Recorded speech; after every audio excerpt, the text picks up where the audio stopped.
Greetings and welcome back to yet another episode of the Daily Run, and today we're playing as Eve. So today's Daily Run started out on the wrong foot, and this is a joke I made not too long ago, but today we're going to Mom's Heart, so I didn't really know what that was. But one thing I was thinking about is, you know how those heavy barrels exist, like the TNT barrels that you have to move around? I think at this point Edmund deserves some recommendations, because I think really he should get the recognition, not only for making this amazing game that we play basically every day, but also because he somehow figured out how to put a black hole inside of a video game. And of course the joke here being the black holes are pretty massive and pretty heavy to move around, I assume, and pretty dense, as well as those TNT barrels, because for some reason they just don't want to move. But okay, all joking aside and all of the bad puns and whatnot, we're just focusing on the run now. And you can see that the video is, I would say, on the shorter side, even though it's going to Mom's Heart. And the main reason for that is, first of all, of course, I'm still a bit feverish, so it's just nice to, I would say, not have 10 minutes to talk about, but only like 5 or 6. But also because Mom's Heart runs are usually, I would say, very one-dimensional. You try to get to boss rush,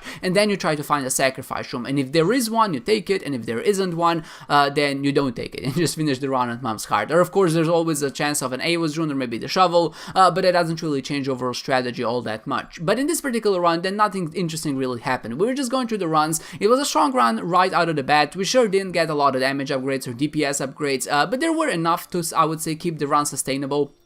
The main one being here is Incubus, of course Dark Matter as well, and later on we also got some nice familiars that kind of helped us out. The biggest stat boost was definitely Cracked Crown. It's one of the best, I would say, trinkets that you can find in the game. Sure, Cancer is nice, sure, Curved Horror is nice, but I think both of those actually get beat by simply Cracked Crown. Cracked Crown, I think, is the best trinket in the game, without a doubt. It just gives you so many stats for free, and it scales with everything you've already picked up until that point. And I think it even kind of boosts the damage and the tier upgrades, or I would just say the stat upgrades of other items, and I think it can also break the tier cap. So yeah, that's just one of the most amazing trinkets that you can hope for. So if Afterbirth Plus didn't bring anything new, I would say, too spectacular, at least it gave us a kick-ass trinket that really kinda helps you out on the run. Of course, there's also trinkets like Cracked Dice, which are strong in their own regard. I would also consider it to some extent, Cracked Dice, to be stronger than Cracked Crown. Of course, it's always a little bit situational, but I'm just saying, just in terms of raw power, what you see is what you get.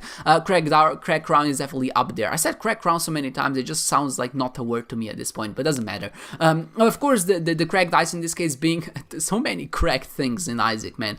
Cracked Dice being in this case an ability to break the game and of course get a lot of points, but you need to find, I would say, a catalyst to actually get it working. In most cases, that's something like the Ivy Bag, but other items work as well. So, just when I was thinking all of those trinkets aside, another thing I would like to focus on this run is maybe just how blank card can also be very largely ineffective, but you're still kind of forced to stick with it. You can't really afford to replace the item because there's always a chance you're gonna find an AOS rune, or maybe a Jara rune, or maybe even something else entirely. Like even a Degas rune, which is something I get later on, is extremely useful because it allows you to kind of keep going and just replenishing your spirit heart, so you can actually afford to play the sacrifice rooms. And of course, when you do that, then you're left in a position that will allow you to stay even much more healthier when you get to the dark room. And even if there are any curses, I would say, because you have the Degas rune, you can always get rid of them. So it's almost works like a passive black candle that also has an effect of giving you a spirit heart. So it's like a Book of Revelations plus a black candle just by having this active item and a Degas rune, and that's obviously very, very good.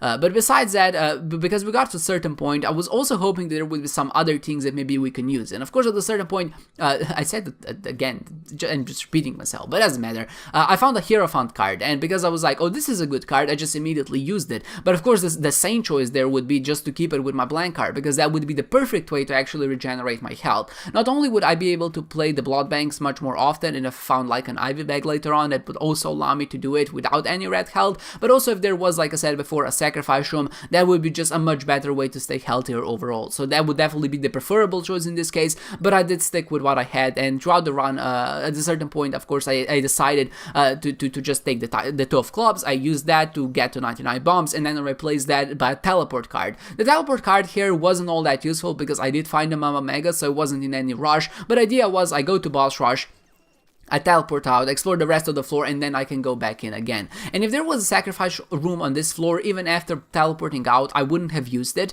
just because I think it wouldn't be the optimal strategy of actually getting forward, because I still have 2 more floors in front of me, and there are basically 2 more chances of finding a sacrifice room, and if there is an Ava's rune or something like that, or maybe a shovel in a devil deal, that's gonna give me another floor of exploration. So there's just so many more opportunities to actually get to a sacrifice room. I don't feel like it would be wise to use it here. So really, the teleport card was mainly just for entering secret rooms from this point forward and not being able to use the bomb, or at least not having to. And of course, maybe that's not that big of a deal because every bomb is like 20 to 30 points, but using a bomb in a situation like this, it's not really gonna, I would say, make a difference. Like the 100 points is gonna make the difference in the end is not really gonna matter. So really, the blind card was largely useless here, and even though it's such a great item in so many cases, it didn't really do that much for our run. But of course, we couldn't afford to trade it or even change it for any other active item, just because of the potential of how strong it can be if you do get the right, I would say, cards or maybe even runes in some scenarios. So, okay, besides all of that, I think I played this run pretty well. I didn't take too much damage. I even got quite, I would say, a substantial score at this point, not only because of the Shrek bonus and 99 bombs, but also because, you know, just having 24,000 points entering Womb 1 is just, I would say, a really good score. And you can see when I flash forward back to Womb 2, I get basically like 5,000 to 6,000 points in total just of exploring these 2 floors. I think I went to most secret rooms and second secret rooms. I beat most of the floors without getting hit too much. I think I only got hit like 4 times in total in the whole run, so that's like, I would say, 6 hearts of damage.